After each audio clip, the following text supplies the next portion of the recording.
Hermenéutica, línea hispánica, una línea existente, aunque todavía no en las historias de la filosofía y la historia de la hermenéutica, pero con pleno derecho una serie de pensadores hermenéuticos y algunos también hermeneutas, pues merecen ser incluidos bajo el sintagma de línea hispánica hermenéutica. Una línea que no nace en el vacío. Vimos que hay una emergencia en una escuela llamada de traductores, pero que bien podría llamarse también escuela de intérpretes, la Escuela de Toledo, auspiciada por Alfonso X posterior de Castilla, pero posteriormente llamado el Sabio. Hicieron una labor muy importante, como ya vimos, de recuperar obras, leerlas, traducirlas, comentarlas, interpretarlas, etc. Ayer no comenté que por la misma época, en el siglo XII, en la península ibérica, fuera del ámbito castellano, pues tenemos en Al-Ándalus, tenemos a Averroes y tenemos a Maimónides. Prácticamente los máximos representantes del pensamiento filosófico de la cultura musulmana, y eso por Averroes, y Maimónides podría decirse que es el máximo representante del pensamiento filosófico hebreo, judaico, como queramos llamarlo. Ambos dos coincidieron en la ciudad de Córdoba, siglo XII, y ambos dos son comentaristas, ambos dos comentaron obras que nosotros llamamos clásicas, sobre todo de Aristóteles. Eran muy célebres en su tiempo los comentarios de Averroes sobre Aristóteles, y ya hemos dicho más de una vez que hasta que no llega la labor de la Escuela de Traductores de Toledo, en Europa eran unos ignorantes por desconocimiento de la inmensa mayoría de las obras de Aristóteles. Sabían evidentemente de su existencia, había alguna obra, pero escasa. Del griego pasó al siríaco, del siríaco al árabe y del árabe al latín en Toledo. Pero un gran comentarista del siglo XII que influyó, aunque sea por conocimiento o por corregirle, en Tomás de Aquino, por ejemplo, el gran filósofo medieval, pues es Averroes, siglo XII. Continuamos ayer viendo que, tras un parón de algún siglo, aterrizábamos en el Renacimiento, aterrizamos en lo que ahora llamamos humanismo, y se empezaba a llamar también en aquella época, y destacábamos la figura de Elio Antonio de Nebrija, un pensador, un científico, un filólogo, un lingüista, pero que recordábamos ayer que hay que reconocerle no única y exclusivamente como ser el primer creador de una gramática en lengua castellana sobre la lengua castellana, que a su vez es la primera gramática impresa y que a su vez es la primera gramática de cualquier lengua romance, sino que aparte de esa labor muy importante,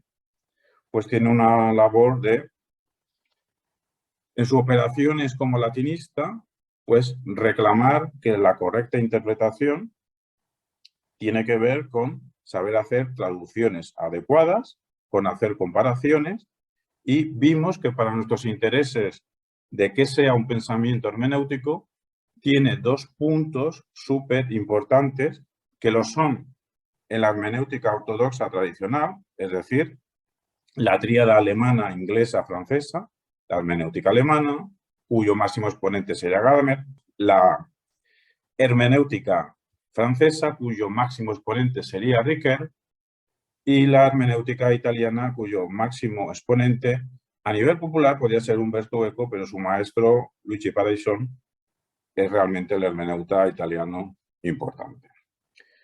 Pues, si importante es lo que estas hermenéuticas han pensado, pues entonces también será importante un pensamiento muy parecido, incluso casi similar, ya verbalizado, escrito por Nebrija, que era sobre todo el círculo hermenéutico, que él no denominaba círculo hermenéutico, sino que especificaba en su retórica que a la hora de preparar un discurso oral o escrito, no podemos evitar, y de hecho es que no se puede, pensar en el juicio teniendo en cuenta que el juicio considera evaluación, el juicio, la evaluación sobre qué palabras seleccionar, qué estructuras discursivas utilizar, qué pronunciación, todo lo que tiene que ver con el acto discursivo oral o la composición escrita.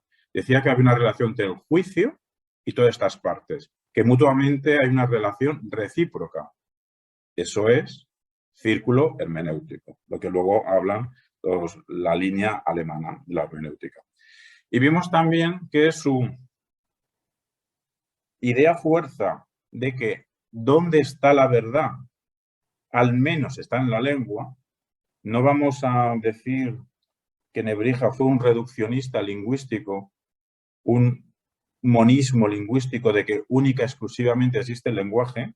No dijimos eso ayer, ni lo decimos ahora. No decimos que solamente la verdad está en la lengua. Estábamos diciendo que Nebrija tiene una importancia capital porque lo que llamamos círculo hermenéutico, ya lo explicó él diciendo la reciprocidad que hay entre la evaluación, el juicio, todas las partes del discurso, pero que tiene otra aportación muy importante, que es la de que la verdad está en la lengua. Estábamos diciendo de que no hace falta considerar a Nebrija un reduccionista. No dijo exactamente que solamente hay lenguaje, solamente en el lenguaje está la verdad. No dice eso, dice que en la lengua está la verdad. Podemos reducirlo a un nivel mínimo de que al menos en la lengua está la verdad. Podemos deducir por sus creencias religiosas que estaría también convencido de que la verdad, aparte de la lengua, está en otros sitios. Por ejemplo, dado el contexto de su época en la que la base de texto general de toda la sociedad era Dios, pues asociaría el concepto de Dios con la verdad, con la realidad, etc. Pero al menos la verdad está en la lengua. Eso quiere decir de que Nebrija, veíamos ayer, de que está insertado en lo que en el siglo XIX, siglo XX y siglo XXI estamos denominando giro lingüístico. Quizá no en Nebrija con una conciencia lingüística plena de dicho giro, no, para ser consciente de que hay un giro tienes que saber dónde estás, de eso no, pero del giro no sería consciente, pero vimos con varios textos de que sí es consciente de lo lingüístico, incluso entrelazado con lo político.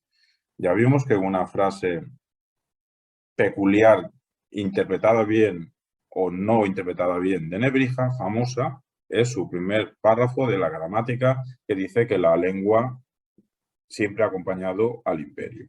Aparte de que vimos que su labor como pensador de la geografía, de las medidas, es súper importante cómo interpretar las medidas antiguas a la hora de saber, por ejemplo, el tamaño de la Tierra entera, ¿no? Entonces, de ahí deducíamos nosotros la importancia que tiene la hermenéutica, no ya en interpretar un libro, por muy importante que sea, el libro sagrado en su momento en la Edad Media, sigue siendo considerado el libro sagrado para los creyentes, sino para el resto de actividades humanas. Bien, vamos a continuar. Vamos a continuar por Giambattista Vico, 1688-1744.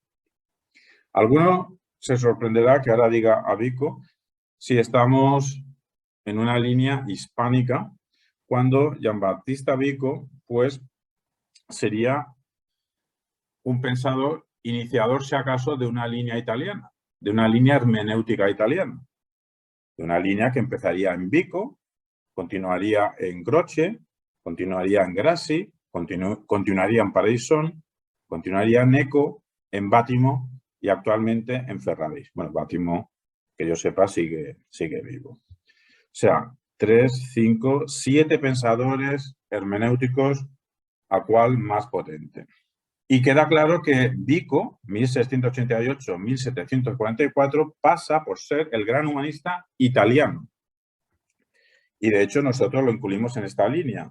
Pero podemos preguntarnos nosotros, ¿por qué hay que dar por hecho que Vico es un intelectual italiano? Porque para empezar, en 1688-1744, Italia no existía. Aparte de esto, Vico, en sus obras públicas, otra cosa es su vida cotidiana, Vico no escribía en italiano, escribía en latín. Ya vimos que Nebrija casi toda su obra, al menos dos, estaban escritas en latín. Incluso se diría que Forzando podría ser considerado un pensador hispano. Quizá alguno se podría sorprender porque un pensador hispano, si es considerado el iniciador del humanismo italiano. Bueno, muy sencillo. Nació en Nápoles en 1688 y en aquel entonces, en 1688, Nápoles pertenecía, o allí había, un virreinato, un virreinato del Imperio Español. Y en Nápoles pertenecía a la Corona de Aragón desde 1504 y perteneció como virreinato del Imperio Español hasta 1707, todavía en vida de Vico.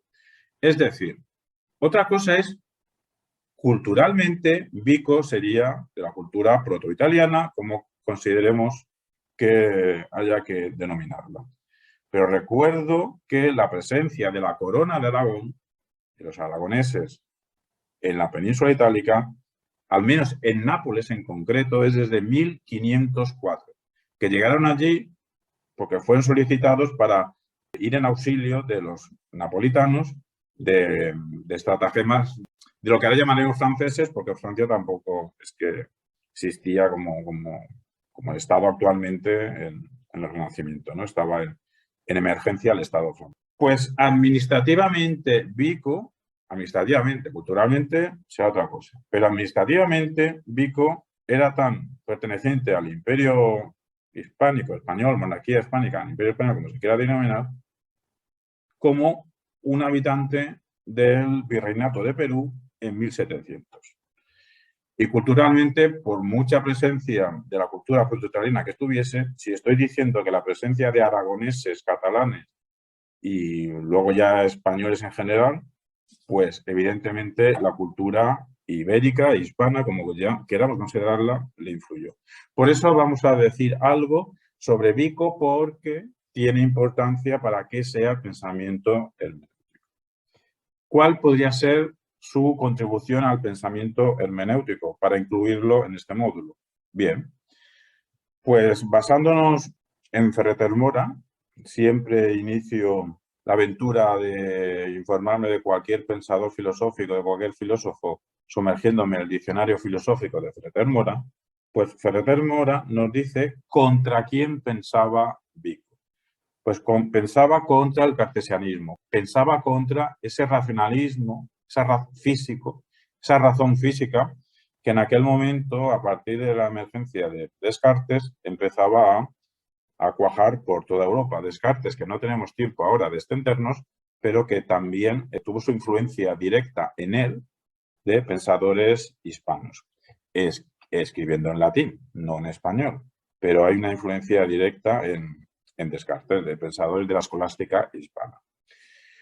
Pues bien, Vico nos dice que esto de que únicamente la razón física pueda entender al ser humano, pues lo cuestiona. Nos hace falta otro tipo de razón. Un tipo de razón que muy posteriormente, Ortega y Gasset llamaría razón histórica. También otra época de su vida llamó algo parecido razón vital. Dice que Vico, que el ser humano solamente puede entender, comprender de manera perfecta las cosas que el mismo ser humano hace. Y como la naturaleza no lo ha hecho el ser humano, en una concepción de esta época, pues por estadística, mayoritariamente la naturaleza era entendida como una creación divina, pues si la naturaleza no era una creación humana, podría ser pensada por el ser humano, más no entendida. Como estamos en hermenéutica, que es entender, que es comprender, para Vico, comprender de verdad, entender las claves de la naturaleza, por mucho que quiera avanzar la razón física, no vamos a entenderlo del todo. podemos pensarlo.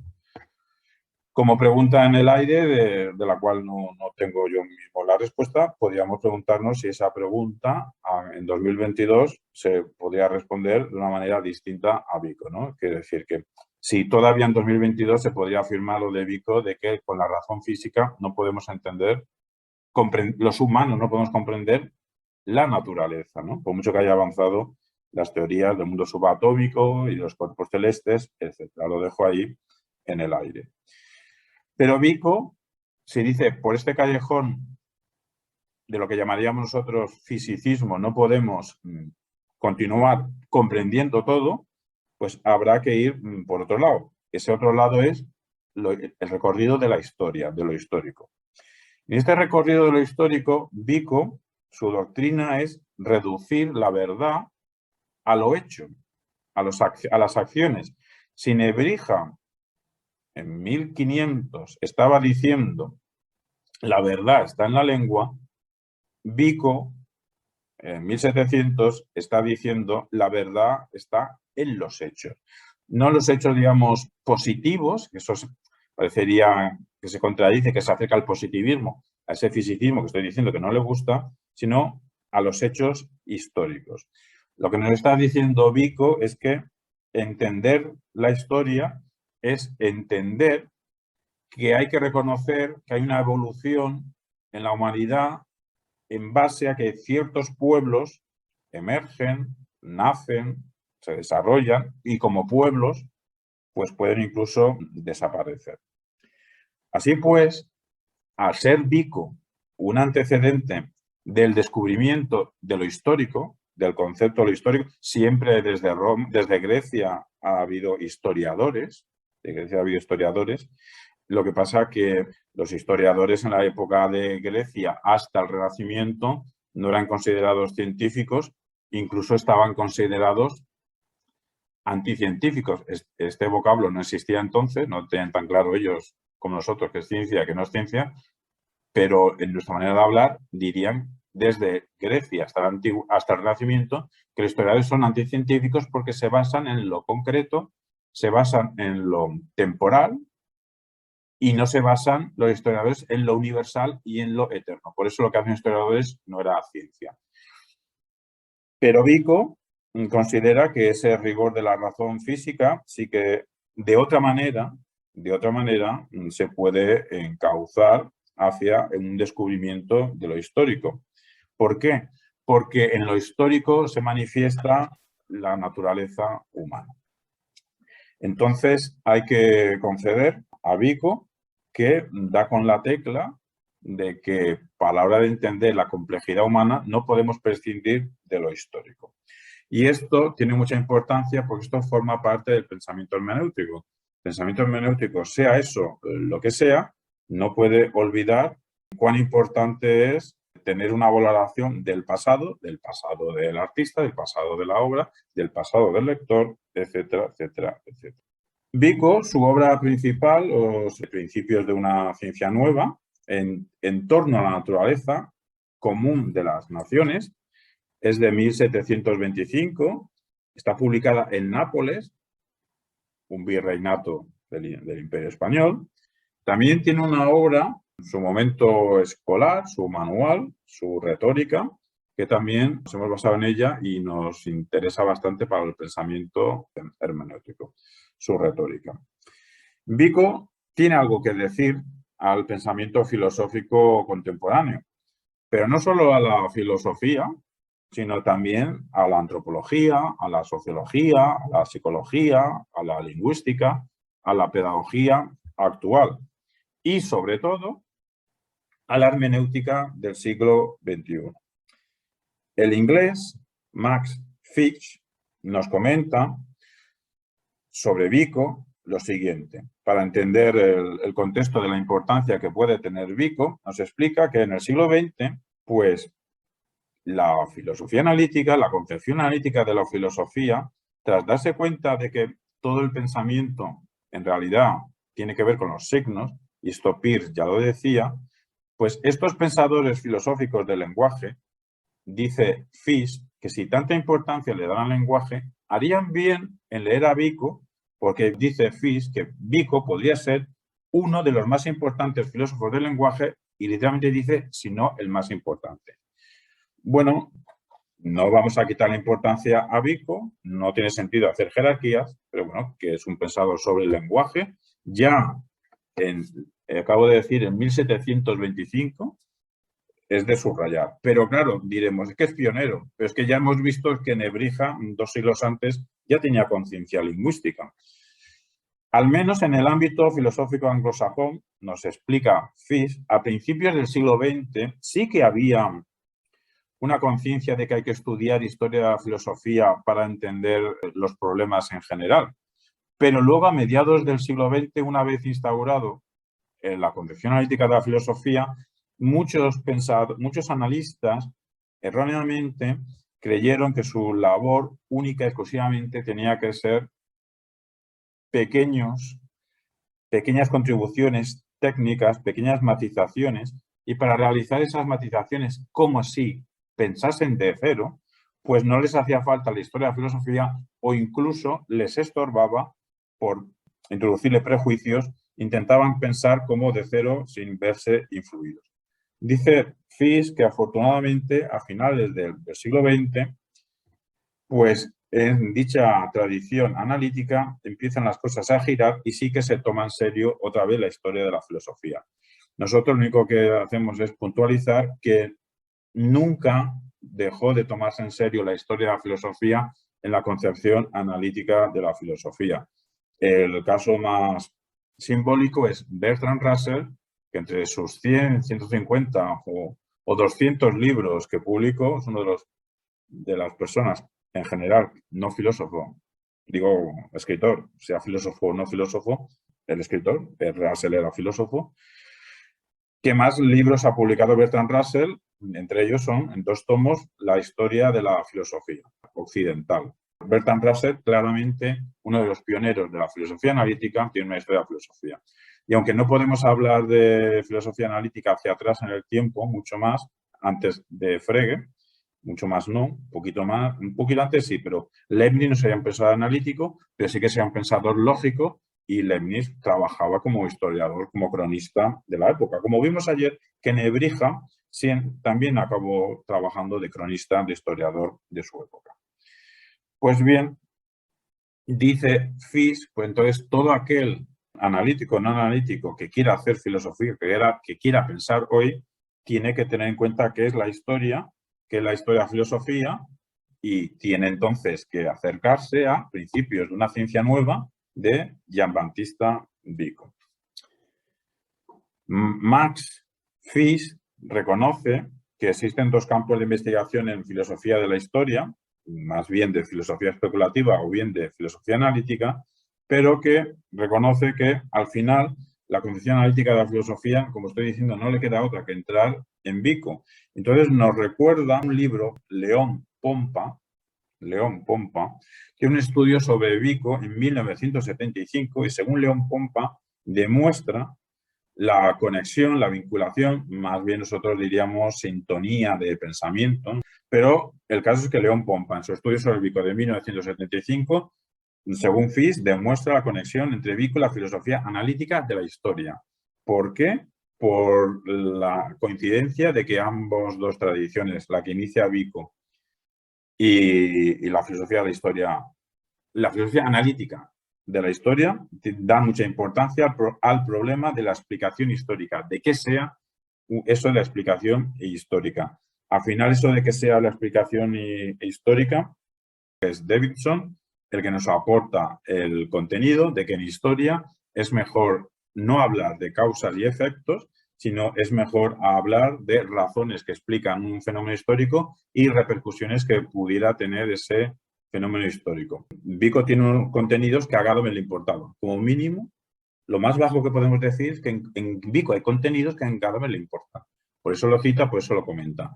He ahí que nosotros lo estamos exponiendo brevemente a Vico, porque tiene importancia para el pensamiento hermenéutico, y ahí lo que estamos diciendo ahora que sale en verde método, solo decimos que, aunque Vico es un pensador del contexto italiano, es un pensador que inicia una hermenéutica italiana, es italiano, pero también se le puede considerar mínimamente en intersección con la tradición hispana por los motivos que he dicho inicialmente. Posiblemente Gadamer lo consideraría italiano 100%, cuando administrativamente, al menos, era perteneciente al Imperio Español, el Virreinato de Nápoles. Esa ciencia nueva que quiere construir Vico sería la ciencia de la historia.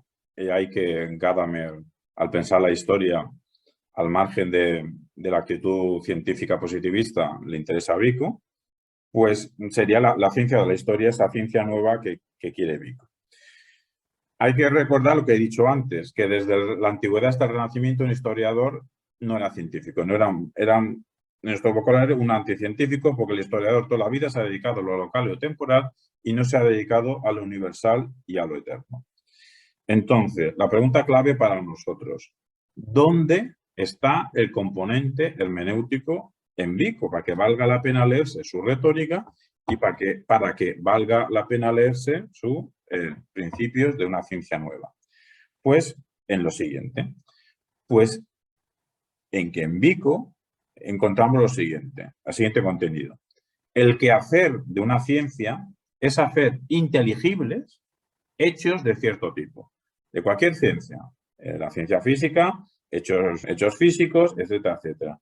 Pero Vico dice que el quehacer de una ciencia es hacer inteligibles hechos de cierto tipo. Lo que yo quiero subrayar es lo de hacer inteligible. Lo de hacer inteligible un texto o un objeto de la realidad, eso es una operación hermenéutica. Y añade Vico, y no solo averiguarlo, no solo averiguar algo, sino hacerlo inteligible. He ahí que los científicos también necesitan formación en oratoria, formación en composición escrita, formación en comunicar ante un público, porque no basta con que un científico averigüe algo, sino que tiene que ser también hábil a la hora de divulgarlo, transmitirlo, etc. ¿Y dónde está? Podríamos preguntarnos entonces, preguntarle a Vico, ¿dónde está esa inteligibilidad en los hechos? ¿Cómo se consigue? Pues Vico da la respuesta, estudiando su aparecer, su emergencia. Literalmente dice aparecer. La palabra emergencia la utiliza, o la emergencia la utiliza mucho Bunge, Mario Bunge. Así, el objetivo último de la ciencia nueva que le importa a Vico, lo que nosotros llamaríamos ciencia de la historia, pues el objetivo último de la investigación histórica es el desarrollo en el tiempo, el desarrollo histórico, ¿de qué? Del mundo cultural. ¿Y qué es el mundo cultural? El mundo de las instituciones humanas. ¿Por qué? ¿Por qué lo que más interesa? Porque los objetos culturales son los únicos objetos que realmente el ser humano puede comprender al 100%, porque los hemos hecho nosotros, o nuestros antecedentes, nuestros antepasados, pero humanos también. He ahí la importancia de la ciencia de la historia, ciencia nueva, decía Vico. Y esa ciencia nueva, para Vico, es teórica, es práctica. Tras este paréntesis en la línea hispánica, podría sorprender poner a Vico en la línea hispánica, Vico inicia una línea italiana que empieza en Vico y acaba en Mauricio Ferraris. Pero tiene cierto sentido introducirlo en una línea hispánica. ¿Dónde seguiría esa línea hispánica? En Marcelino, Menéndez y Pelayo. Y hablando de Gadamer, que lo acabamos de nombrar, pues hay 4 vídeos de Gallardo, 4 vídeos de Miguel Ángel Garrido Gallardo, que sobre Menéndez y Pelayo, que son súper interesantes, también me han servido a mí para recopilar información, y literalmente dice lo que luego voy a leer, que es que muchas cosas relevantes del pensamiento hermenéutico que están en Gadamer, escrito su obra brevemente en 1900, bueno, publicado, perdón, escrito estaba antes, son sus clases, me tardó un buen año hacerlo, pero son 10 años de apuntes de clase, brevemente todo. Ya está en Menéndez y Pelayo, sobre todo el que el hermeneuta tiene que ir a un objeto principal, que es el significado. ¿Qué es el significado? En un texto, en un objeto, o en lo que queramos comprender. Y entonces la pregunta exacta es cómo accedemos a dicho significado. Eso es lo principal, no solo ya de la hermenéutica, sino también toda la filosofía del siglo XX, y ya estaba en Menéndez Pelayo.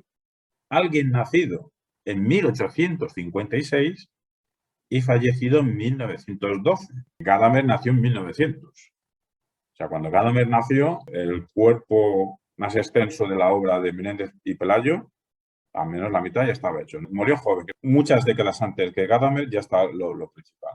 Pues ese es el motivo de que nos introduzcamos ahora mínimamente en Marcelino Menéndez y Pelayo. 67 volúmenes es sus obras completas. Ahí es nada de este filólogo, crítico literario e historiador de las ideas, de una obra científica tan colosal que pasa por ser una de las mayores cumbres, no ya de la cultura española de su época, de tránsito del 19 al 20, sino de la cultura española de todos los tiempos. Es nuestro gran erudito del siglo XIX, inicios del XX. Consagrado a la historiografía de la estética, a la interpretación crítica de la literatura en español, a la filología hispánica en general, y todo esto desde una actitud que posteriormente se ha venido a llamar hispanismo filosófico. Cualquier investigador estudioso del concepto de la hispanosfera en general se suele reducir a las cuestiones filológicas e históricas, es un hispanista. A mí me gustaría ampliar más allá de lo filológico y lo histórico, o sea, un estudioso de la gastronomía de Guatemala, pues también lo consideraría yo un hispanista. Y sería hispanista filosófico si nos hace pensar sobre el objeto que está estudiando. Pues a Marcelino Menéndez y Pelayo, a posteriori, se le sitúa en el hispanismo filosófico. Esta mentalidad de hacer una reflexión sobre qué sea lo hispánico en general, la hereda de no de un profesor suyo, porque no le dio literalmente clase, un profesor cuando él estaba estudiando, pero no recibió clase, pero bueno, vamos a decir profesor porque recibió su magisterio en general, llamado Gumersindo Laverde. Y posteriormente, Gustavo Bueno, a veces lo he nombrado, filósofo español de la segunda mitad del siglo XX, fallecido en 2016 y creo que nacido en 1924. Gustavo Bueno es otro filósofo que ha hecho, iba a decir bandera, pero bandera se puede malinterpretar simbólicamente, que ha hecho bandera del concepto hispanismo filosófico. Y es un seguidor, Gustavo Bueno, de Marcelino Menéndez Pelayo. De Fernando Miguel Pérez Herranz, Pensamiento filosófico hispano, siglos XV y XVII. Pues Fernando Miguel Pérez Herranz nos explica que la labor de Marcelino Menéndez y Pelayo es descomunal, sobre todo en su historia de los heterodoxos españoles y en su historia de las ideas estéticas. Al punto, es importante su labor en estas dos historias descomunales en tamaño, que nos sirve para nosotros, a posteriori, el de Menéndez Pelayo, nos sirve como un modelo inexcusable para nosotros comprender la época en que vivimos nosotros, aunque la labor de Menéndez Pelayo era comprender su propia época. Otro autor en el que autor de vídeos, que nos hemos basado para formarnos, informarnos en Menéndez Pelayo es José María Bellido Morillas. Nos explica José María Bellido Morillas que el hispanismo filosófico de Menéndez Pelayo fue una reacción. Ya hemos dicho muchas veces que se piensa contra. Esta expresión de pensar contra de Gustavo Bueno, dije, pero fue Gastón Bachelard el primero que la introdujo. Bueno, a veces os he dicho que para interpretar a alguien hay que saber contra quién pensaba. Pensaba Menéndez Pelayo contra el krausismo. El krausismo es una corriente filosófica oriunda de Alemania que hizo, curiosamente, fortuna en vez de en Alemania, en la España decimonónica y de principios del siglo XX, de un pensador, Krause, ni siquiera secundario en Alemania, un pensador terciario de importancia. No tiene mucho sentido hacer jerarquías de pensadores y de filósofos, ¿no? Pero estaba el krausismo, pues estaba muy de moda en España, en el siglo XIX, era una especie de espiritualismo, era como una versión reducida, simple, del idealismo de Hegel. No decía lo de Hegel, pero era un idealismo más suave, más fácil de entender, cierta espiritualidad, cierta armonía con la naturaleza, ciertas cosas que en un momento dado pueden seducir y pueden enganchar. El krausismo es origen en España del pensamiento de la institución libre de enseñanza, de que la educación tiene que ser una educación abierta y no tiene que ser una educación rígida, dogmática en quién en el siglo XIX, la Iglesia, ¿no? Quizá el krausismo de Krause, pues no tenga una potencia filosófica muy grande, pero las repercusiones que tuvo en España de la pedagogía abierta, la pedagogía de la institución libre de enseñanza, en la que estaba en sintonía Menéndez Pidal, el siguiente pensador que veremos, pues tiene mucha importancia. De ahí que Menéndez Pelayo, un intelectual conservador, pues arremetía contra este krausismo, que incluso se puede sintonizar en los orígenes del Partido Socialista Obrero Español en España, vive de esta confluencia del krausismo. Aquí hay una maraña de ideas interesantes, ¿no? El caso es que Menéndez Pelayo, de joven, arremete contra el krausismo, arremete contra los germanistas en general, incluso arremete contra los hegelianos, lo cual puede ser curioso, porque si miramos su manera de hacer historia, parece que le da importancia a ciertas ideas, parece que se aproxima un poquito a Hegel. Evidentemente, claro que Menéndez Pelayo sabía perfectamente quién era Hegel. Entonces, no se le puede pedir una coherencia total a todos los pensadores, y el que no la tengan no es nada negativo en ellos. No es fácil pensar en ninguna época. Eugénides era un pensador, era literato, también era crítico literario, porque también era intérprete, y tenía una manera de pensar que era como, voy a decir un palabra inventado, ¿no? El mediterranismo, ¿no? Como la cultura clásica griega, lo mediterráneo, la calidez, la tranquilidad, el equilibrio clásico mediterráneo. Digamos, sería antirromántico Eugénides, y le gustaba lo que acabo de decir, este equilibrio, esta serenidad, tanto en poesía, en literatura y en la vida en general. Casi cada día yo creo que escribiría un artículo, era muy conocido en toda España entera, y también tiene incluso libros de pensamiento filosófico. No tiene ningún sistema filosófico aquí potente, pero en España era muy famoso y escribía de todo. Lo interesante, y por eso parece ser que escribió sobre Menéndez Pelayo, pues ese era el contexto de que siempre hay que saber contra quién piensa alguien, y Menéndez Pelayo pensaba contra el krausismo. La manera de escribir de Menéndez Pelayo a veces nos puede parecer a nosotros un poco exagerada, un poco extremada, un poco rimbombante o pedante, pero el caso es que no podemos evitar concederle que escribe muy bien.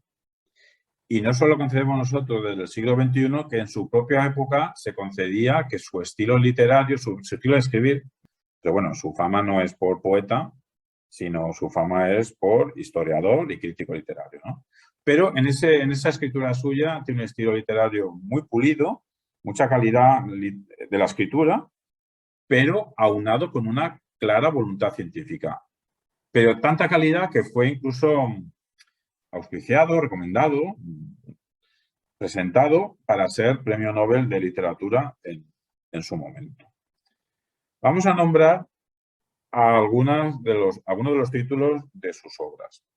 La primera es La ciencia española, de 1876, en la que hace una reivindicación de una tradición científica en España. Esto dicho así, pues no sé cómo sonará. Un libro que también me he basado algo para Menéndez y Pelayo y para muchos pensadores de estas sesiones, que es esta voluminosa obra de 1.300 páginas de El legado filosófico español e hispanoamericano del siglo XX, y subrayo que dice hispanoamericano, no dice latino, y es una obra de consulta, no de lectura, es una obra de consulta, son 1.300 páginas, pero es súper interesante. No está escrita por una persona, evidentemente son 100 personas o más las que lo componen, entonces también es otra obra de referencia de consulta. Es que he hecho asociación de ideas al decir que reivindicaba una tradición científica en España. Yo no sé cómo sonará eso actualmente. Bueno, pues reivindicaba la tradición científica en España. Algo curioso, nadar contra corriente, porque en España, en aquella época y en la presente también, muchos se creen y se creían que España no tiene una tradición científica, que España es una producción de místicos, de pintores, de literatos, pero que no hay científicos en España. Bueno, pues ya en 1876, ya su primera obra es La ciencia española para reivindicar dicha tradición. Horacio en España, 1867. Historia de los heterodoxos españoles, 1880-1882. Es una exposición de todos, pero cuando digo todos, es todos. Los escritores y pensadores perseguidos por la tradición católica española desde la Edad Media hasta el XIX. Cuando cualquier otro pensador o escritor decimos que ha tratado todos los autores neorrománticos del siglo tal, a lo mejor lo de todos es una exageración. En Menéndez Pelayo era extenuante su labor investigadora. Aunque sus historias de literatura, sus grandes proyectos, al final no los acababa. Era tan ir hacia atrás, hacia los orígenes, que al final no llegaba a su presente, ¿no? Pero bueno, este libro, Historia de autores españoles, que lo hizo de joven, es una obra muy importante porque no hizo una historia de los pensadores ortodoxos, sino de los heterodoxos. Son 8 tomos y cada tomo de 500 páginas. Siguiente obra, y vemos que es el año siguiente. En el 82 acaba la publicación de los heterodoxos españoles y en el 83 empieza la publicación de Historia de las ideas estéticas en España, que es lo que más nos interesaría a nosotros.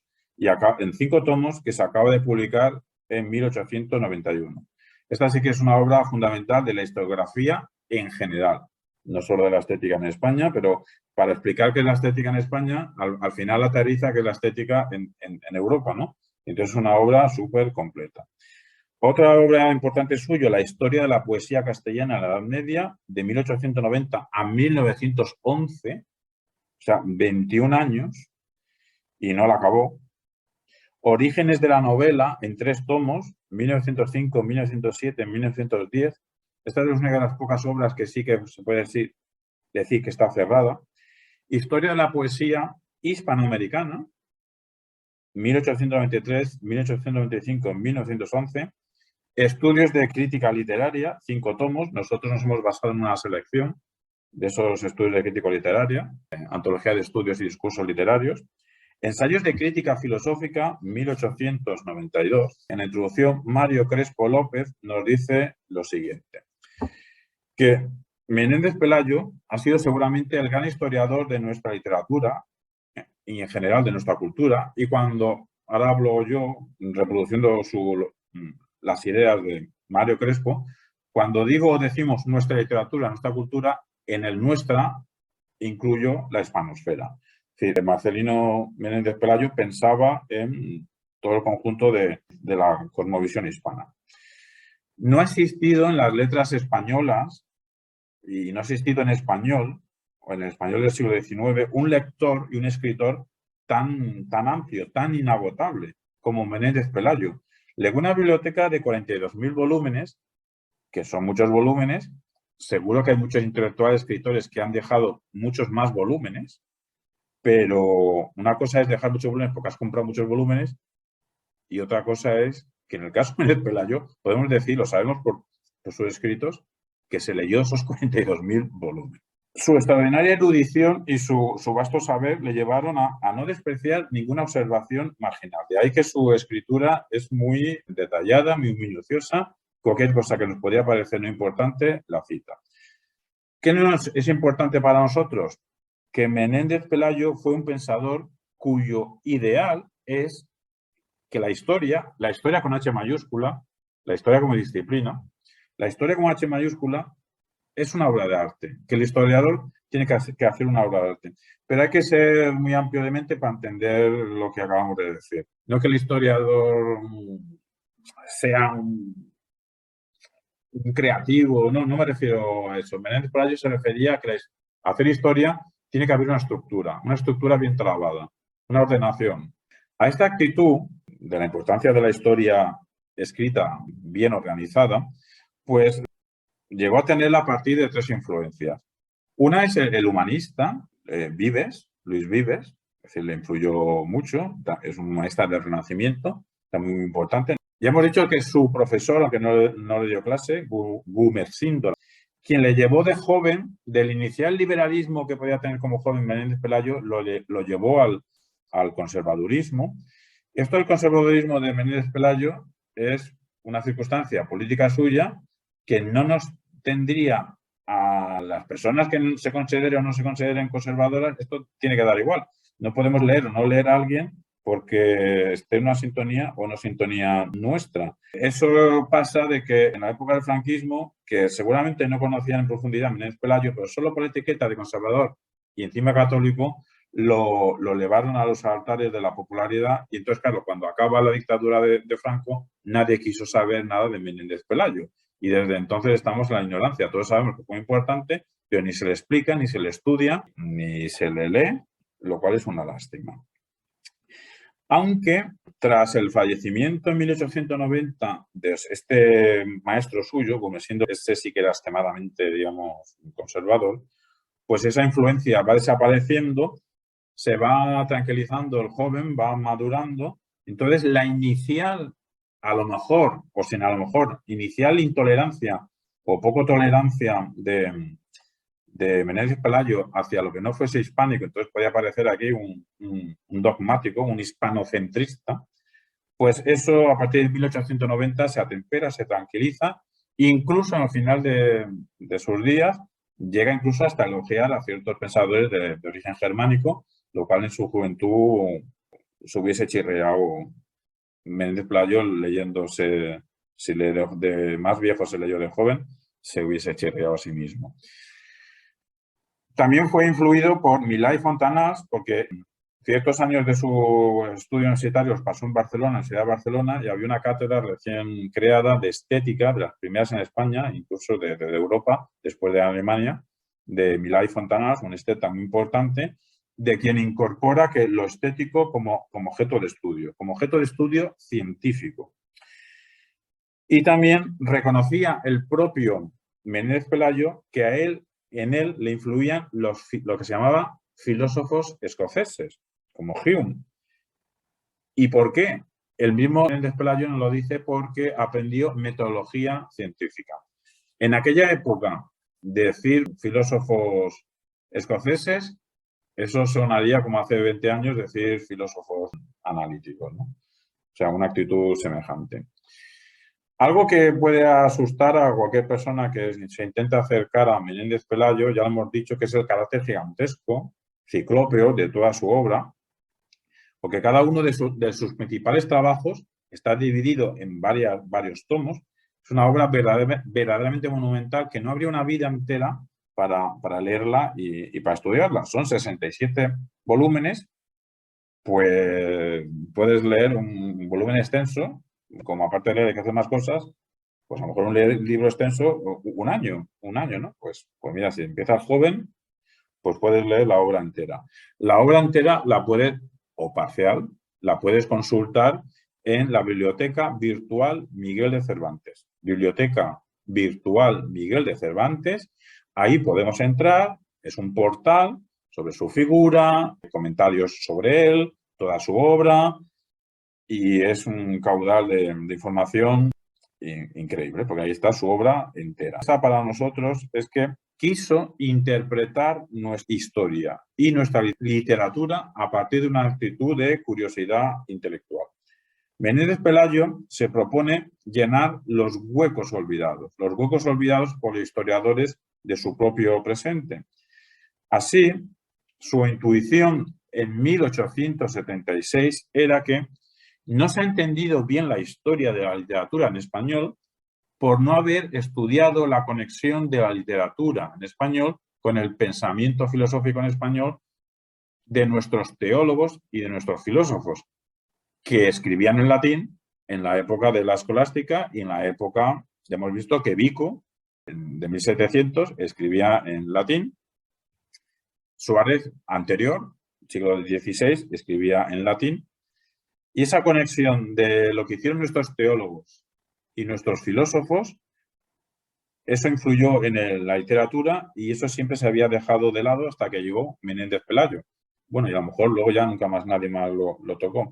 En 1878, y era joven, creo que tenía 21 años, obtuvo su cátedra de Historia Crítica de la Literatura Española. Entonces, para poder presentarse, pues tuvo que explicar un programa de lo que sería su asignatura. Ese programa fue una explicación detallada de lo que es la historia literaria. Y ahí explicaba que la historia literaria no se debe ceñir, no se debe centrar, no se debe encasillar a un estado político, tampoco a una nacionalidad. ¿Por qué? La actitud de Menéndez Pelayo es tan amplia de que su concepto de España es un concepto de Hispania. Entonces, cuando hace historia de literatura española, no solo hace historia de obras estrictamente escritas en español o el precedente castellano, sino de todos los idiomas que emergieron en la península ibérica, incluso en épocas muy pretéritas que claramente algo como España no existía. Entonces, hispano-romanos, digamos, para él formarían parte del origen de la historia de la literatura hispana. Eso puede ser discutible o no, ser tan amplio. Otra característica suya, que ya lo dice en 1876, es la gran conexión que tiene que haber entre filosofía y literatura, lo acabamos de decir. Y luego también nos dice, aunque no lo incluye en el concepto de Hispania, a las civilizaciones hispano-latina, la hispano-judía, hispano-arábiga, pues sí que dice que ha tenido mucha influencia en la literatura en español, porque ha forjado el carácter de los españoles, de la cultura en español, de la literatura y en general de todo lo hispano en general. La redacción de una completa historia de la literatura española, que para él eso quería decir abarcar todos los detalles, fue una empresa tan grande que en realidad nunca la acabó. Lo que pasa es que nosotros desde fuera, toda la cantidad de artículos, de textos, de introducciones, de prólogos que hizo, pues juntos suman una historia de la literatura española. No rellenando todos los huecos que él quería rellenar, pero no deja de ser bastante exhaustiva. Él renunció a tener una carrera de correr, porque Emilia Pardo Bazán había manifestado su intención de publicar una historia de la literatura española. Y Menéndez Pelayo no quería quedarse atrás, pero pensó, no hay prisa, yo la haré mejor. De joven, Menéndez Pelayo, ya hemos dicho que tenía una intolerancia inicial hacia lo germánico, que se fue tranquilizando con el tiempo. Nos basamos ahora en Juan Carlos Gómez Alonso para decir que Menéndez Pelayo es clave en la estilística hispánica. La estilística hispánica, lo veremos, que es una corriente literaria, no de hacer literatura, una corriente de crítica literaria, de comentar literatura, que es genuina de España. Y aunque sus artífices son los Alonso, Damas Alonso, Amado Alonso, pues el precedente, el abuelo, digamos, sería Menéndez Pelayo de esta estilística hispana. ¿Por qué? Porque Menéndez Pelayo es el creador de la crítica española, es el crítica de la literatura. Y lo que decía Menéndez Pelayo, lo que se exigía a sí mismo y exigía a quien quería seguir su línea de crítico literario, es un profundo conocimiento de las cuestiones históricas y filosóficas.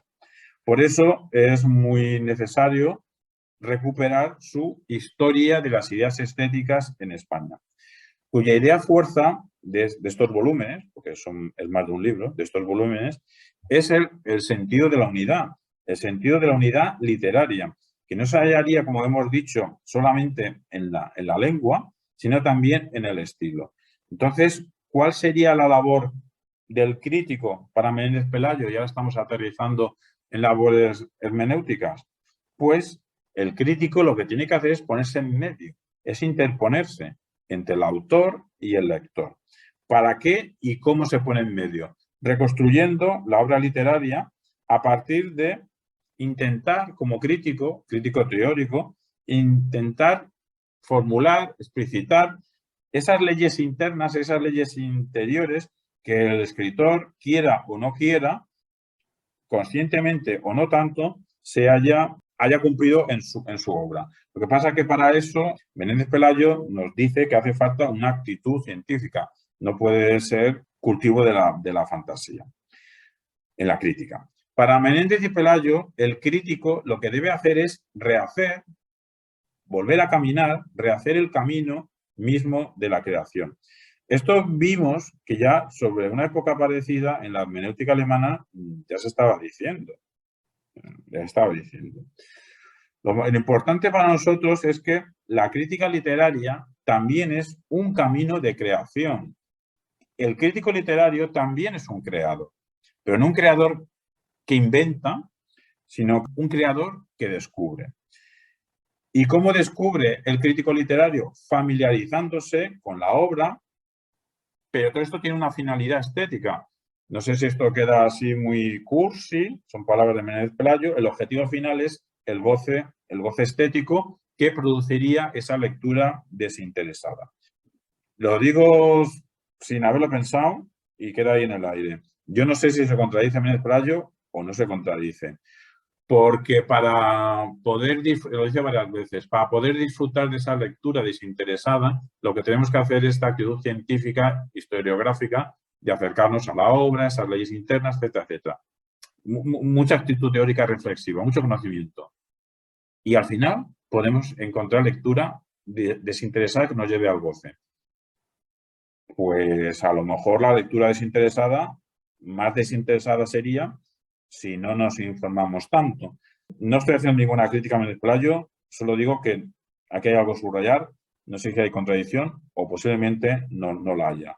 Lo que nos está diciendo Menéndez Pelayo es que para llegar a esa lectura desinteresada y gozar hay que trabajar. Y a trabajar es remangarse y hacer análisis, hacer comparaciones. Pero esto con un criterio histórico, por eso hay que conocer todas las épocas, todas las obras precedentes. ¿En base a qué? En base a las fuentes, en base a las autoridades. Menéndez Pelayo destaca la autonomía del arte. Las obras literarias son autónomas, pero por muy autónomas que quieran ser, hace falta el contenido histórico para saber la originalidad de un escritor como creador, su libertad creadora. ¿Cómo la vamos a conocer nosotros si no sabemos que fue muy libre, muy creativo respecto a qué? Pues respecto a qué, ese qué es lo que tenemos que conocer nosotros para poder analizarle, etcétera, etcétera. He dicho antes 67 volúmenes, lo primero que he dicho. Si veis escritos un poco antiguos o los vídeos que he dicho antes de Miguel Ángel Garrido Gallardo, dice que son 65 volúmenes y yo he dicho 67. Es que ya se han publicado 2 más volúmenes solamente de cartas de correspondencia. Y entonces, claro, ahora a veces nos critican porque estamos siempre en el Facebook escribiendo cosas, etcétera, como si eso fuese una actividad menor, que es una actividad menor, pero lo de escribir notitas y cartas, etcétera, eso es muy antiguo.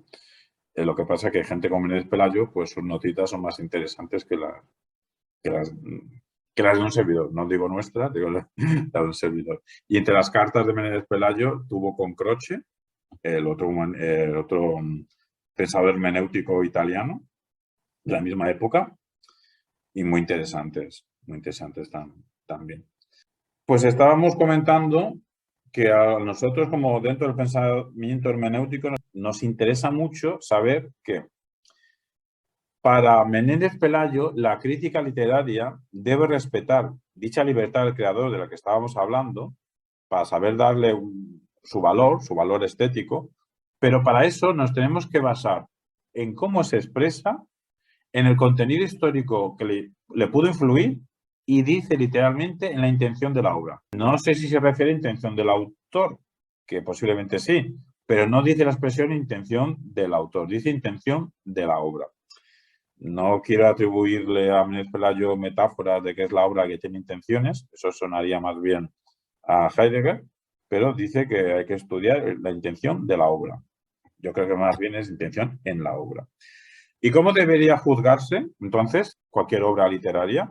Pues a través del análisis de esta obra literaria. Eso sería, acordar que siempre los tres materiales es escritor o orador, el discurso o la obra en sí y el receptor, ¿no? Aquí se está basando en la obra en sí, pero se basa en la estructura de la obra, pero teniendo en cuenta el contexto filosófico, histórico, intelectual en el que dicha obra se ha originado.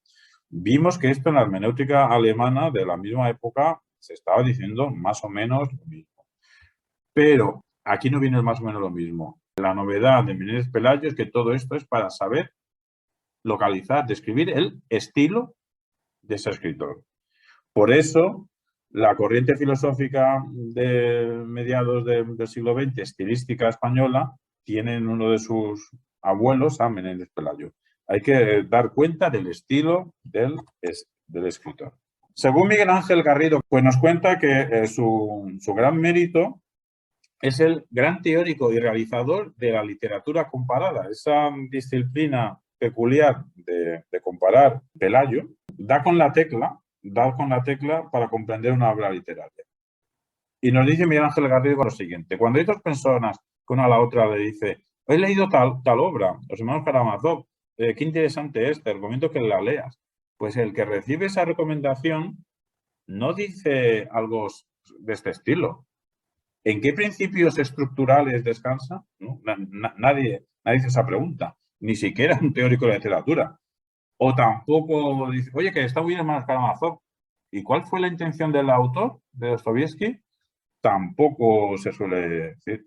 Es una pregunta más simple la que hacemos todos. Pero incluso el teórico de literatura, cuando se quita las gafas del teórico de literatura y es un humano normal y corriente, ¿qué es? ¿De qué trata? Cuando nos dicen, léete o ve esta película, mira este libro, muy interesante, muy interesante. Sí, pero ¿de qué trata? Pues esta pregunta de qué trata es la pregunta clave que se formula Menéndez Pelayo para interpretar cualquier obra, y realmente es una pregunta simple, básica, pero que va al grano.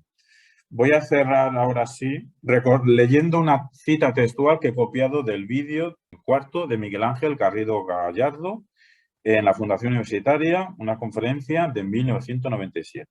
Y literalmente dice lo siguiente: cuando Menéndez Pelayo trata a Platón, está planteándose unos problemas mucho antes que Gadamer, y esos problemas que se plantea Menéndez Pelayo son los problemas eternos de la hermenéutica. ¿Qué significa esta obra y cómo llega a significar? ¿Qué significa esta obra y cómo llega a significar? Para Miguel Ángel Garrido Gallardo, eso es la clave del pensamiento hermenéutico, y tiene razón, y nos recuerda que esto lo dice décadas antes, medio siglo antes, bueno, más, que Gadamer. Y estas propuestas de Menéndez Pelayo serán continuadas por Ramón Menéndez Pidal. No nos confundamos en los nombres, no nos confundamos. Marcelino Menéndez Pelayo, y discípulo más bien indirecto, pero discípulo sería Ramón Menéndez Pidal. Ramón Menéndez Pidal, lo veremos ahora dentro de un poquito, este sí que es creador de una escuela filológica en concreta, y este sí que es padre de esa corriente de la estilística hispánica, Ramón Menéndez Pidal. Estamos diciendo, lo acabo de decir, que un momento importante en el pensamiento hermenéutico hispano es la estilística, que fue una repercusión directa de una institución concreta, el Centro de Estudios Históricos, dirigido por Ramón Menéndez Pidal. No nos confundamos, Ramón Menéndez Pidal. Y por eso es relevante señalar al pensador filosófico que ahora os voy a hablar, Ángel Amor Ruibal, porque Menéndez Pidal reconoció en público la importancia que tenía la obra de Ángel Amor Ruibal. Y como posiblemente fuese, ahora veréis por qué, de los pocos lectores que tuvo Ángel Amor Ruibal y de los pocos filósofos que reconoció que le influyeron Ramón Menéndez Pidal, pues vamos a recordar que pudo contribuir, porque es tan importante Ángel Amor Ruibal, al menos para Ramón Menéndez Pidal. Pues entremos pues en Ángel Amor Ruibal, ese gran desconocido. 1869, Santiago de Compostela, Galicia, 1930. En la práctica era simplemente un profesor, un catedrático de Derecho Canónico y de Lenguas Bíblicas y Orientales. Lenguas Bíblicas y Orientales, ya un experto filólogo. ¿Pero por qué es importante? porque fue uno de los indiscutibles fundadores de la lingüística como ciencia. Y este reconocimiento lo obtuvo en vida, pero no en España, en Europa. Además de construir un sistema filosófico, el correlacionismo gnoseológico. Comentamos nosotros, ahora no estamos hablando, reproduciendo el comentario de nadie, ahora estamos hablando nosotros, que pese a la mayúscula ignorancia que mantiene el mundo académico español todavía en 2022 sobre esta extraordinaria figura, algo totalmente incomprensible, todo un misterio, este desconocimiento, cabe decir que el gallego Ángel Amor Ruibal, y nos basamos, estamos hablando nosotros, pero nos basamos en Antonio Domínguez Rey, fue un profesor nuestro, y es el gran descubridor en España, es la única persona que habla de Ángel Amor Ruibal, Antonio Domínguez Rey. Nosotros nos basamos en sus enseñanzas recibidas. Pues Ángel Amor Ruibal, sin temor a exagerar, es uno de los pensadores españoles, pero uno de los filósofos, que construyó un sistema filosófico, uno de los filósofos españoles más importantes del siglo XX. Y no es que haya muchos. De hecho, es que es uno de los pocos filósofos, uno de los pocos españoles o hispanos que ha construido un sistema filosófico en el siglo XX. Junto a Javier Zubiri, Gustavo Bueno, Mario Bunge, aunque lo escribió en inglés, pero bueno, pensaba en español, y Lorenzo Peña, todavía vivo Lorenzo Peña. Y poco más, o sea, lo que acabo de decir, Javier Zubiri, Mario Bunge, Gustavo Bueno, Lorenzo Peña, no habría ninguna discusión de que han construido un sistema filosófico. Podemos, con generosidad, ampliar esta nómina a Eugenio Trías, y podríamos llamarla su teoría de los límites, un pensador que no está vivo. José Antonio Marina sé que está vivo, y su teoría de la inteligencia creadora. Javier Gomá sí está vivo. Su novela conceptual de la ejemplaridad, él mismo no se considera que hace filosofía, considera que hace novela conceptual. Y el caso de Ángel Amor Ruibal, su correlacionismo está distribuido en 10 volúmenes. Aquí yo personalmente solo tengo 2. Solo tengo 2 volúmenes, desgraciadamente para mí, no tengo los 8 siguientes. 8 volúmenes densos de los problemas fundamentales de la filosofía y del dogma. En esos 10 volúmenes, que publicó a principios del siglo XX, está su correlacionismo. Como nos explica José Luis Avellán, el correlacionismo se construyó para superar las deficiencias que Ángel Amor Ruibal veía en la modernidad. Siempre decimos, se piensa contra alguien, ¿contra quién pensaba Ángel Amor Ruibal? Contra la modernidad en general y sus repercusiones en un positivismo que a finales del siglo XIX y principios del siglo XX podemos decir positivismo, digamos, vulgar. Amor Ruibal piensa qué relaciones se dan entre la realidad y el conocimiento. Esto es algo que en la misma época ya estaba haciendo Husserl y con unos contenidos bastante similares. Y lo que nos está diciendo la solución que da Ángel Amor Ruibal a dónde tenemos que acudir para saber cómo se relaciona la realidad con el conocimiento es que tenemos que ir a la palabra, tenemos que ir al lenguaje. Y lo que tenemos que hacer es un análisis en la palabra, en el lenguaje, y de ahí deducir procesos cognitivos que se dan en nuestro cerebro. Es decir, interrelacionar lo lógico, lo gramatical, lo epistemológico.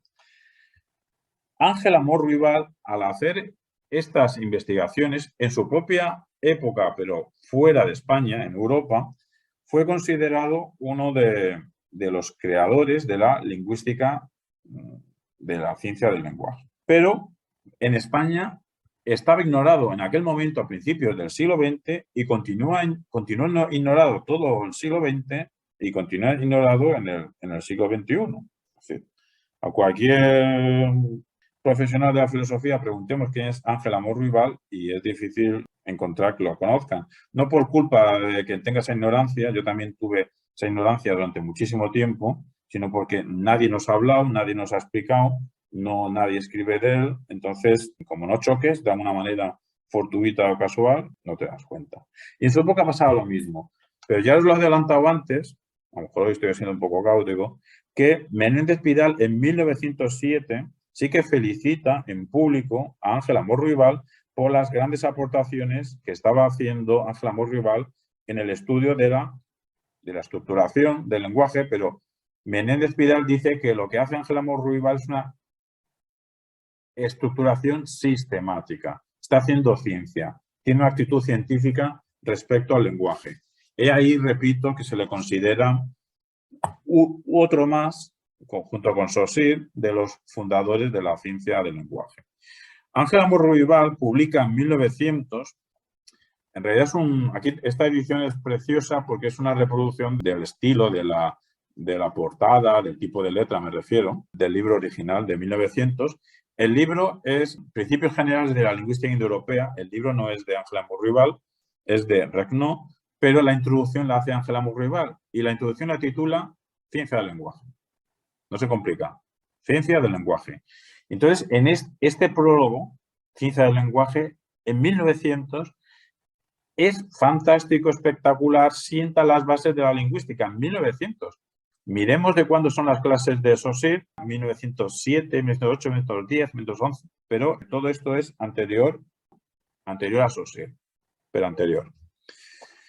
Pues esto lo hace en 1900 y luego es la base de su obra en 2 tomos. Aquí sí, como son solo 2 tomos y por cuestiones editoriales tuve la suerte de encontrar, su gran obra, Los problemas fundamentales de la filología comparada, 1904 y 1905.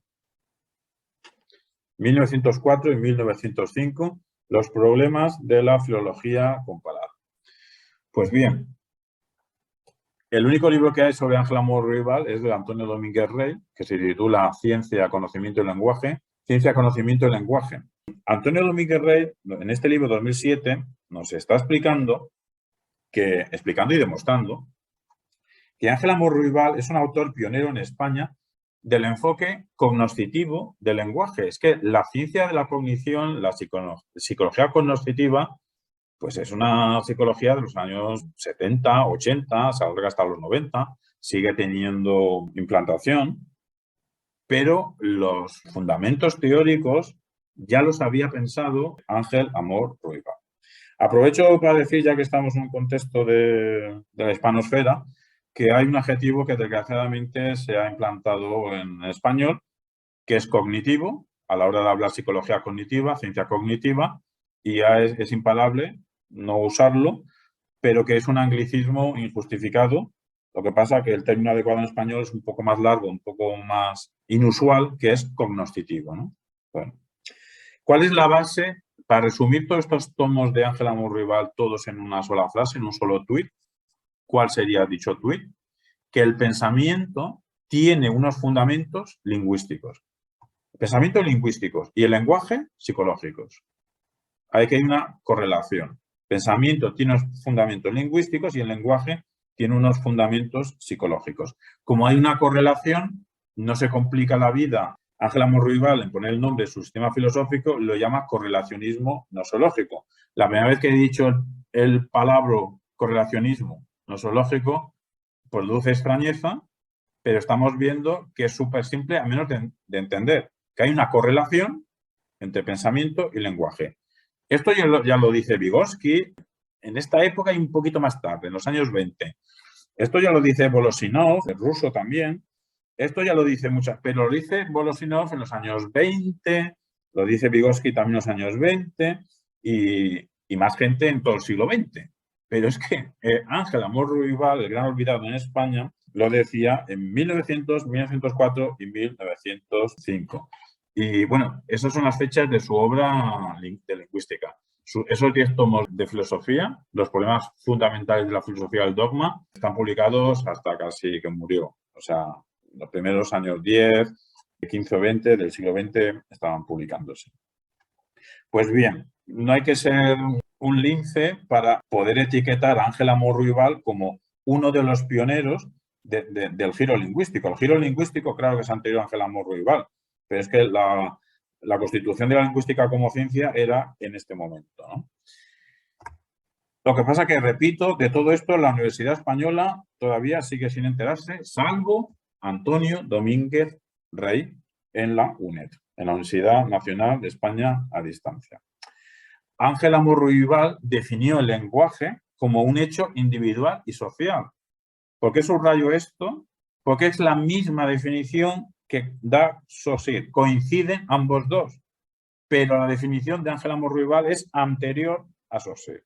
Pocos años antes, pero anterior. Su explicación teórica sobre la cognición, el proceso de conocer del cerebro a través del lenguaje, nos comenta Domínguez Rey, sería paralela y similar a la de sus coetáneos Husserl y Cassirer. Seguramente no se leyeron ni Husserl Cassirer leyó a Ángel Amor Ruibal, y a lo mejor Ángel Amor Ruibal no leyó a Husserl y Cassirer, porque las lecturas de Ángel Amor Ruibal eran más de filológicas, era un profesor de Derecho Canónico, era un experto en hebreo, en lenguas orientales. Entonces, posiblemente no los leyó, pero que hay cierta sintonía, cierto paralelismo, según Domínguez Rey, entre Ángel Amor Ruibal, ¿pero con quién? Con un gigante como Husserl, creador de toda una fenomenología. Como dijimos al principio, Husserl, discípulo de Brentano. Brentano es otro autor muy conocido, pero que menos conocido que Husserl y tiene mejor más importancia Brentano que Husserl, ¿no? Y Cassirer es otro gigante de la antropología, del Homo Symbolicus, y Ángel Amor Ruibal pues tiene unos contenidos similares. Entonces, si tiene contenidos similares, si Cassirer y Husserl son importantes, quien tenga unos contenidos similares en la misma época, pues también tendrá que tener al menos cierta importancia. Pero es que todo esto Ángel Amor Ruibal lo hace a través de un sistema. Ya hemos dicho muchas veces que no es obligatorio hacer un sistema. Hacer un sistema no te convierte ni más guapo ni mejor que nadie, simplemente que tienes una ordenación. En la misma época estaba Ortega, que también era muy lúcido, muy brillante, y no le hizo falta un sistema para iluminar, ¿no? Pero hacer un sistema filosófico tiene su complejidad, de ahí que quien lo haga tenga su mérito. De una lucidez, el sistema del correlacionismo nosológico, de una lucidez tan potente como la fenomenología y la antropología simbólica. Así, aunque sus aportaciones tendrán cabida en la ciencia de la cognición emergida en la segunda mitad del siglo XX, se le puede decir que es un anticipador. También se le puede decir que es un anticipador de la posmodernidad, pero aquí hay que tener muy cuidado con estas palabras. A veces se dice posmodernidad, a veces se dice tardomodernidad. Porque Ángel Amor Ruibal, si se le llama tardomoderno, es por su crítica a la modernidad, pero su crítica a la modernidad no tiene que ver con la crítica que puede hacer Derrida, no tiene que ver con la crítica que puede hacer Deleuze. Es decir, la crítica que hace Ángel Amor Ruibal es sistemática, no son estilos, que hace un sistema, es sistemática y sistematizante. Y vamos al grano. ¿Qué relación tiene Ángel Amor Ruibal con la hermenéutica? Pues, como dice Antonio Domínguez Rey, es el primer autor que elabora una teoría lingüística cuyo contenido, cuya base es ayudarnos a poder hacer una reflexión interpretativa de los textos, hacer una reflexión hermenéutica. No podemos olvidarnos que el oficio de Ángel Amor Ruibal era la exégesis bíblica y por eso era experto en lenguas orientales. Así pues, Ángel Amor Ruibal lleva más de 100 años ignorado por gran parte de la Academia Española. Y vamos a terminar ya con Ramón Menéndez Pidal. Introducidos ya en lo que acabamos de decir, de Ángel Amor Ruibal, uno de los pocos españoles que leyó en vida a Ángel Amor Ruibal, ya hemos dicho que fue Ramón Menéndez Pidal, nacido el mismo año que Ángel Amor Ruibal, nacido en 1869. Ramón Menéndez Pidal es el primero de los filólogos españoles, creador entre 1910 y 1936 de una escuela de investigación lingüística, literaria, que ya en su momento tuvo resonancia internacional, y nosotros, para informarnos y formarnos en él, hemos utilizado pues, la obra que estoy mostrando, esta introducción, titulada Aproximación a la obra lingüística de Menéndez Pidal, de Francisco Abad, un libro de 2008, y del propio Ramón Menéndez Pidal, esto es una selección. Este libro se titula Mis páginas preferidas. Mis páginas preferidas, temas literarios, temas lingüísticos e históricos. En el último tercio del siglo XIX y primer tercio del siglo XX, en España, es que aconteció toda una playa de pensadores, inventores, literatos, artistas, pintores, científicos, pensadores filosóficos, filósofos como Ángel Amor Rival, que situaron en aquel momento a España a la altura de los tiempos, entre 1860 hasta la Guerra Civil, hasta 1936. Nicolás Salmerón, como un pseudo pionero de la concepción analítica de la filosofía en sentido amplio. Para el tema hermenéutica solo voy a decir a Nicolás Salmerón que fue el primero que en España pensó la filosofía de la historia. Y Salmerón tiene una concepción de la historia, de la historia con H minúscula, de la humanidad en positivo, como si fuese una evolución. Él creía que la humanidad evolucionaba de forma positiva a pesar de vez en cuando las caídas, ¿no? En este sentido, pensaría igual, o Steven Pinker, actualmente, un psicólogo muy relevante, tiene según él, demostración de que los tiempos pacíficos en el siglo XX, a pesar de las Segundas Guerras Mundiales, se van atemperando, se van calmando, y ojalá tenga razón Steven Pinker de que la humanidad va hacia tiempos más pacíficos. Dicho esto, en marzo de 2022, ojalá vayamos hacia épocas más pacíficas. El caso es que Salmerón creía en la evolución positiva del ser humano y queremos una raza humana común. Está Salmerón, Menéndez Pelayo, que lo hemos nombrado, Ramón y Cajal. Que Ramón y Cajal, en España todos sabemos quién es Ramón y Cajal, pero es que se le valora mucho más fuera de España que en España. Fuera de España se considera que Newton, Galileo Galilei, Einstein, hay 4 o 5, son los 4 o 5 grandes de la ciencia, y Ramón y Cajal, por su estudio de las neuronas, del cerebro, es uno de ellos. Aquí en España sabemos que es importante, pero tampoco lo estudiamos. Isaac Peral, inventor del submarino, Torres Quevedo, que inventó máquina de calcular, y también una máquina de ajedrez que daba mate, con torre y rey contra rey. El arquitecto Gaudí, el músico Falla, el pintor Picasso, Unamuno, escritor, Ortega, Maragall, es poeta, Albéniz, músico, Zuloaga, pintor, toda la generación del 98. Y en este contexto de euforia intelectual, uno más es Ramón Menéndez Pidal. No sé si no hubiese habido este contexto, hubiese habido un Ramón Menéndez Pidal. El caso es que se forjó y tuvo que construir su propio camino, es decir, su propio método, para crear en España lo que en España era nuevo, que era una filología con actitud científica. Por eso a Menéndez Pidal se le considera el maestro de la ciencia filología española. Pero vayamos a lo que nos importa para nosotros. El gran rasgo del trabajo de Pidal es su esfuerzo, un esfuerzo analítico, por buscar las leyes esenciales del castellano medieval y la dependencia entre la historia de España, la historia con H minúscula, los acontecimientos, y la formación de límites lingüísticos. Pues a esto es a lo que se dedicó Ramón Menéndez Pidal, el cómo influyen los acontecimientos históricos en los cambios lingüísticos. Hay varias épocas en Ramón Menéndez Pidal. Antes de 1910 se puede etiquetar lo que hacía bajo el sintagma de gramática con perspectiva histórica y positivista.